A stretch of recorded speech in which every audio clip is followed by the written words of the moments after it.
If they're not back by the time I get into office, all hell will break out in the Middle East.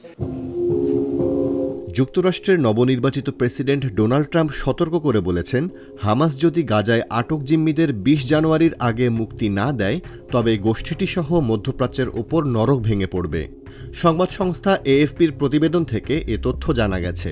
স্থানীয় সময় ৭ জানুয়ারি মঙ্গলবার ফ্লোরিডার নিজ বাসভবনে মার এ লোগোতে দেওয়া এক বক্তব্যে ট্রাম্প বলেন, এটি হামাসের জন্য ভালো হবে না এবং সত্যি বলতে কারো জন্যই ভালো হবে না। নরক যন্ত্রণা নেমে আসবে। মার এ লোগোতে আয়োজিত এক সংবাদ সম্মেলনে তিনি এসব কথা বলেন। Thank you very much.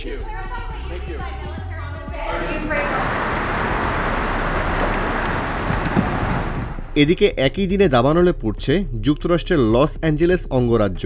স্থানীয় সময় ৭ জানুয়ারি মঙ্গলবার সকাল ১০:৩০ দাবানল শুরু হয়। কয়েক ঘণ্টার মধ্যেই মাত্র ১০ একর থেকে বেড়ে প্রায় ৩,০০০ একর জায়গা জুড়ে ছড়িয়ে পড়েছে।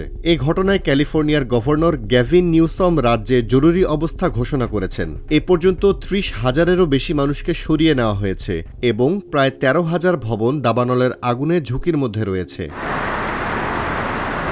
দাবানলের কারণে ৪৬,০০০-এর বেশি বাড়িঘর ও ব্যবসা প্রতিষ্ঠান বিদ্যুৎ বিচ্ছিন্ন হয়ে পড়েছে।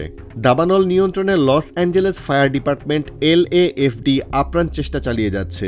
LAFD একটি জরুরি নোটিশ জারি করে সব অফ ডিউটি কর্মীদের দ্রুত প্রধান কার্যালয়ে যোগাযোগ করার নির্দেশ দিয়েছে। প্যাসিফিক প্যালিসেডস এলাকায় বেশ কয়েকটি বাড়ি আগুনে পুড়ে গেছে। সামাজিক মাধ্যমে ছড়িয়ে পড়া ভিডিওতে দেখা যাচ্ছে বাসিন্দারা দ্রুত আগুন থেকে রক্ষা পেতে বাড়ি-গাড়ি ফেলে পালিয়ে যাচ্ছেন। সারা ক্যালিফোর্নিয়ায় রেড ফ্ল্যাগ ওয়ার্নিং জারি করা হয়েছে, যা চরম দাবানলের ঝুঁকি নির্দেশ করে। বিশেষজ্ঞরা আশঙ্কা করছেন যে তীব্র বাতাস এবং চরম শুষ্ক পরিবেশের কারণে আগুন আরও ভয়াবহ রূপ নিতে পারে। সবাইকে নিরাপদে থাকার আহ্বান জানানো হয়েছে।